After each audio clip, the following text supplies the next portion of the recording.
Dear Miss Callie, hindi ko inakala na sa simpleng paglipat ko sa isang tahimik na compound ang magbubukas ng pintuan sa isang bagay na hindi ko inakalang mararanasan ko sa isang babae.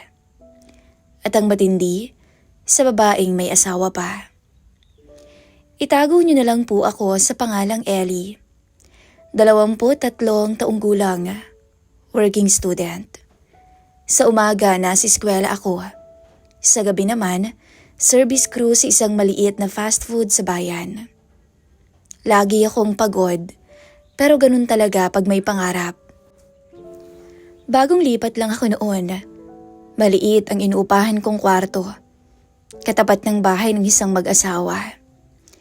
Tahimik lang ang lugar. Hanggang sa mapansin ko ang babae sa tapat ng inuupahan ko. Si Diane. Hindi ko agad alam ang pangalan niya. Nalaman ko na lang sa kapitbahay. May asawa raw siyang seaman at bihira ito umuwi. Sa unang tingin, hindi siya yung tipo ng babaeng madaling lapitan.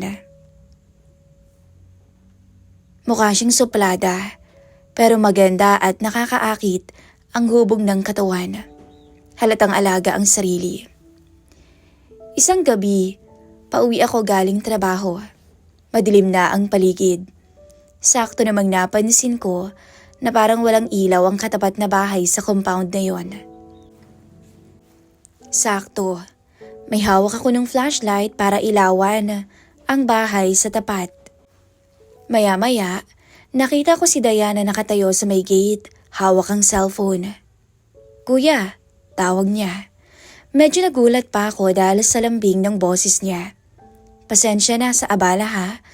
Pwede bang makisuyo? Nawalan po kasi ng ilaw sa loob eh." Nung una nag-aalinlangan talaga ako. Nahihiya kasi ako. Pero sa isip ko, trabaho ko ring tumulong. Sandali lang po. Sabi ko na pilit kinakalma ang tono ko. Pagdating ko sa loob ng bahay nila, amoy malinis talaga. May halong pabango at kape. Tinuro niya ang switch. Simpleng fuse lang pala. Habang inaayos ko, naramdaman kong hindi siya umaalis sa likod ko. "Salamat buti na lang napadaan ka," sabi niya habang nakangiti. "Wala po yun," sagot ko. Natahimik kami ng ilang sandali. Tapos bigla siyang nagtanong, "Diyan ka lang ba sa tapat nakatira?" Opo. Working student po ako." Ang sipag naman." Anya na para bang may interes sa akin. Hindi ko alam kung bakit, pero doon nagsimula ang usapan. Simple lang naman sa una, tungkol sa eskwela, trabaho, at pagod, hanggang sa napunta sa asawa niya. Matagal-tagal din siyang nasa barko eh. "Ang hirap pala," sabi niya, at doon na nagtuloy-tuloy ang usapan namin. Kinabukasan, nagkita ulit kami. Hindi naman sinasadya. Nasa labas siya ulit noon habang nagdidilig ng halaman. Ako naman pauwi galing klase. Ngumiti siya nang makita ako. "Ellie, di ba?" sabi niya. "Opo, tama Ellie nga." "May pasok ka pa mamaya?" Mamayang gabi ho meron." Ingat ka ha." Sabay ngiti niya na tila may pahiwatig. Hindi ko alam kung bakit biglang uminit ang batok ko nung time na yon. Isang simpleng ingat lang at ngiti niya pero may epekto sa akin. Mula noon, araw-araw na ang bati niya, lalo kapag nakikita niya ako. Minsan may tanong siya kung kumain na ako, minsan may alok siya ng kape, kahit sa labas lang sa may gate. At unti-unti, tila pareho naming alam na may dumadaloy na hindi dapat. Isang hapon, naabutan niya akong nakaupo sa tapat. Nagpapahangin bago pumasok sa bahay. Maya-maya lumapit siya at umupo siya sa kabilang bangko. Hanggang sa nagsalita siya. "Alam mo, ang hirap palang mag-isa." Sabi niya na hindi tumitingin sa akin. Hindi naman ako agad nakasagot sa kanya. "Baka naman kailangan niyo lang po ng may kausap," sabi ko. Ngumiti naman siya. Salamat, Ellie. Maya-maya'y nagpaalam din siya sa akin. Pero di talaga maalis yung imahe niya sa isip ko. Yung labi niya na tila ba kay sarap halikan.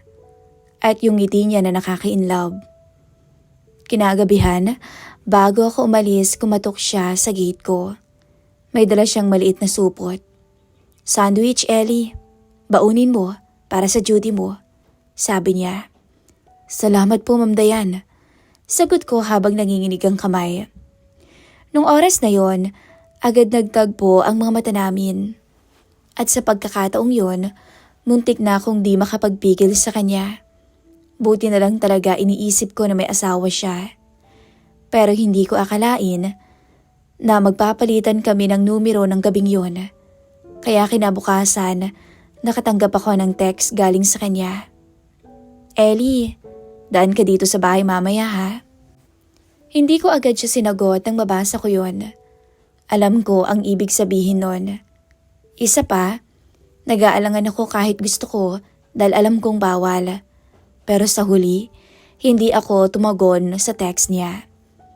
Ilang beses kong tinitigan ang cellphone ko para mabasa ang mensahe niya, tsaka nilapag ulit. Bandang hapon na nang magdesisyon akong lumabas. Hindi diretso sa gate nila. Nagkunwari muna akong may bibilhin sa tindahan. Pagbalik ko, natanaw ko pang bukas ang ilaw sa sala niya. At hindi ko alam kung bakit hindi ko napigilang kumatok. Kahit nabuo na sana ang desisyon kong iwasan siya. Tuloy ka, Ellie. Sabi niya mula sa loob. At pagbukas ko ng pinto, sinalubong niya ako. Akala ko hindi ka na pupunta, Ellie eh. Pasensya na. Nabisi lang talaga ako, ma'am eh. Sagot ko. Maya-maya umupo kami sa magkalayong dulo ng sofa. Para bang may linya sa gitna na bawal naming tawirin. Hanggang sa siya ang unang nagsalita. Alam kong nag-aalangan ka. Kung ayaw mo, maiintindihan ko. Sabi niya. Tumangulang ako. Hindi ko sinasabing ayaw ko, ma'am. Nagkatinginan kami ng sandaling yon. Matagal din. Parang doon namin sinusukat kung hanggang saan ang kaya naming panindigan. Ellie, hindi kita pipilitin. Ayokong isipin mong ginagamit kita. Mahinahon niyang sabi. Hindi ko po iniisip yun, ma'am. Pero ayokong maging dahilan ng gulo. Sagot ko agad. Ngumiti siya. Ngiting may halong lungkot. Matagal nang magulo ang buhay ko, Ellie. Muli, wala kaming imika na dalawa. Tapos bigla siyang tumayo at nagtungo sa kusina. Gusto mo ng kape? Alok niya. Sige ho, ma'am. Sagot ko naman. Kahit hindi ako sanay uminom ng kape sa hapon. Habang nagtitimpla siya, nakasandal ako sa pinto ng kusina. Pinagmamasdan ko lang ang kilos niya. Pero hindi ko akalain na sa katawan niya matutuon ang pansin ko. Napakaganda talaga ng hubog nito. Parang dalaga. Parang walang asawa. Maya-maya lumapit siya at inabot niya ang tasa. Hindi sinasadyang nagdikit ang kamay namin sandali. Mga 1 segundo lang. Pero sapat iyon para magising ang diwa ko, Miss Callie. Hindi siya umiwas ng tingin ng mga oras na yon. Ellie, alam mo, may mga gabi na gusto ko lang ng kasama. Bulong niya sa tenga ko. Halos lumapat ang labi niya sa tenga ko sa sobrang lapit nito. Pwede naman po. Sagot ko na tila wala na sa sarili. At hindi ko na maalala pa kung paano kami bumalik sa sofa. Medyo malapit na kami noon sa isa't isa. Natakot ka, no? Tanong niya. Medyo ho, ma'am. Sagot ko ng tapat. Pero ba't nandito ka pa rin? Sabay ngumiti siya ng bahagya. Napakamot na lang ako ng oras na yon. Dahil nahuli niya ako na tila gusto ko ring makatikim ng bawal. Pero lumipas ang oras namin sa kwentuhan. Trabaho ko sa fast food, mga customer na masusungit, ang pangarap ko na makapagtapos. Siya naman, tungkol sa bahay, sa paghihintay sa asawa niya at sa mga gabing sabik siya sa kalinga ng isang lalaki. Ellie, sabi niya na halos pabulong, kung aayaw ka, gawin mo na ngayon. Umiling ako sa puntong yon at maya-maya lang, napansin kong dahan-dahan siyang lumapit at kasabay ng isang haplos sa braso ay ang isang tanong. Pwede ba, Ellie? Wala namang makakaalam eh. Doon, tuluyan akong tumango. Sino ba namang lalaki ang tatanggi sa isang babaeng kagaya niya? Sobrang bango niya nun. At napakanipis ng suot niyang duster. Sa puntong yun, tuluyang dumapo ang halik niya sa labi ko. Paibaba. Hanggang sa namalayan ko na lang ang pagbukas ng zipper ko. At isa lang ang masasabi ko nung araw na yun. Napakaswerte ko. Dahil isang uhaw at agresibong babae ang walang sawang binigay ang sarili niya sa katulad kong ordinaryong lalaki. Parehas kaming pawisan at gigil sa isa't isa ng ilang oras hanggang sa tuluyan kaming makontento. Kinabukasan, nagising akong may takot. Hindi ko alam kung paano haharapin ang susunod, pero alam kong may nangyari na. At alam kong mahihirapan na akong kalimutan pa siya. At alam ko rin na hindi doon magtatapos. Pero isang gabi, nagulat ako nang kinatok niya ako sa pintuan ko. Hindi naman ako yung tipong nagulat talaga. Pero kasi, hindi ko yon inaasahan. Pwede ba kitang makausap? Tanong niya ng diretso at walang paligoy-ligoy. Oo naman Dayan. Maya-maya umupo kami sa bangko sa labas. Ellie, sabi niya habang nakapatong ang kamay niya sa kandungan niya. Hindi ko alam kung paano natin to tatapusin eh. Hindi ko rin alam sa ngayon.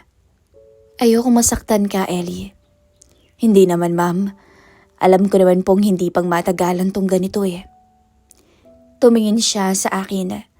Parang may gustong sabihin, pero natatakot siyang bigkasin to. Hindi ka dapat nadamay. Kasalanan ko, Ellie. Naging sabik ako sa kama dahil wala ang asawa ko. Hindi po ako nadamay. Ginusto ko yun. Alam kong nadala lang tayo, Ellie. Isa pa'y uuwi naman ang asawa ko. Hindi man ngayon, pero darating ang oras na yun. Alam ko, Dayan. At doon na dapat matapos. Tumango siya. Gusto kong maging tama ulit ang lahat. Bago siya dumating, Ellie. Maya-maya tumayo siya. Akala ko yayakapin niya ako, pero hindi. Ngumiti lamang siya. Yung ngiting nagpapaalam na. Kinabukasan, hindi na siya nagparamdam. Umasa ako na mauulit pa ang nangyari sa amin, pero hindi na. Hanggang sa nabalitaan ko na lang sa kapitbahay na darating raw ang asawa nito. Isang hapon, paalis ako papuntang duty nang makita ko siyang muli. Nasa gate siya at may hawak na dustpan. Mukha siyang pagod ng time na yon. Ellie, tawag niya. Po, mag-ingat ka ha. Sabi niya sabay ngiti. Ganon din ho kayo. Nagkatinginan lang kami ng ilang segundo at pag alis ko, hindi na ako lumingon pa. Paglipas ng mga linggo, bumalik sa dati ang paligid. Back to normal. Pero si Dayan, hindi ko na siya madalas makita. May bagong rutina na siya. Bagong mundo na kailangang buuin. Ako naman, tinapos ang semester. At nadagdagan ng oras ko sa trabaho. Mas naging abala na ako. Sadyang ginusto ko rin para makalimot. Pero may mga gabing kapag napapadaan ako sa tapat ng gate niya, naalala ko ang gabing magkalapat ang lantad na katawan namin sa kama. Pero hindi ko siya sinisisi. Hindi ko rin sinisisi ang sarili ko. May mga bagay lang talagang dumarating para ipaalala kung sino ka. Isang araw, may iniiwang sobra sa ilalim ng pintuan ko. Walang pangalan. Sa loob nito, may maikling sulat. Salamat sa pagiging mabuti, Ellie. Sana balang araw, mahanap mo rin ang babaeng para sa'yo. Hindi ko alam kung ngingiti ba ako sisimangot habang binabasa yon. Ilang saglit lang, tinupi ko ang sulat at tinago. Hindi bilang alaala ng kasalanan, kundi bilang paalala na minsan, may mga taong dumarating hindi para manatili, kundi para mag-iwan ng aral. At sa katahimikan ng gabing iyon, natutunan kong ang pagbitaw minsan ay hindi pagkatalo, kundi pagrespeto sa tao. At sa katotohanang may mga bagay na mas tama kapag tinatapos sa tamang oras. Hanggang dito na lamang po ang kwento ng karanasan ko at lubos na gumagalang, Ellie. Dito na po natatapos ang story natin. Muli, ako po si Miss Callie. Atin pong abangan ang susunod pang mga kwento ng buhay at karanasan dito lamang sa ating channel. Paalam.